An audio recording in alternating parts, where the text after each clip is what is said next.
ဗမာပြည်မှာကိုကြားကျင်လို့ဖွင့်တာမဟုတ်ဘူးသူများကြားဖို့ဖွင့်ပေးတာဒီအများကြီးပဲနော်သူများကြားဖို့ကျန်တဲ့လူတွေကလည်းဘယ်သူမှစောရကမတက်ဘူးကွန်ပလိန်းမတက်ဘူးဗမာလူမျိုးတွေဟာဒီဘက်မှာတီးခံတာလားကြိုက်တာလားတော့မပြောတတ်ဘူးနော်တကယ်တီးခံနေတာလားကြိုက်တာလားမပြောတတ်ဘူးအတန်မဆူရရင်မကျေနပ်တာလားမသိဘူးဘာပွဲလေးရှိအတန်ချက်သက်ပါမှဆိုတာမျိုးဖြစ်နေတကယ်ရောနှစ်သက်မြတ်နိုးမှုကောင်းရဲ့လားနှစ်သက်ဖွယ်ကောင်းလားမကောင်းဘုန်းကြီးတို့ကျောင်းမှာတော့ကိုလုံးနိုင်တဲ့နေရာမှာတော့လုပ်တယ်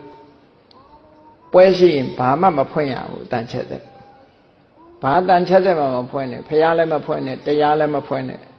တရားကိုလည်းဖွင့်ထားလို့ရှိရင်လူတွေကနာတာမဟုတ်ဘူးလေစကားပြောနေကြတာတရားနာတာမှမဟုတ်တာပဲ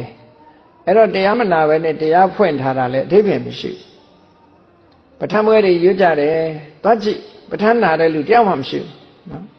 တယောက်မှမရှိဘူးတကယ်စဉ်းစားကြည့်မယ်ဆိုရင်အဓိပ္ပာယ်မဲ့တဲ့အလုပ်တွေကိုလုပ်နေကြတယ်လို့ပဲဒီလိုပဲခံစားရတယ်ဟုတ်ပြီ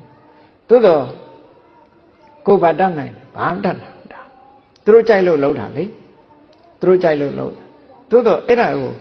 မညာမတာဝေဖန်ကြည့်သမ်းပါဆိုအဓိပ္ပာယ်ရှိရလားဆိုအဓိပ္ပာယ်မရှိဘူးတကယ်အဓိပ္ပာယ်မရှိုံနဲ့မကဘူး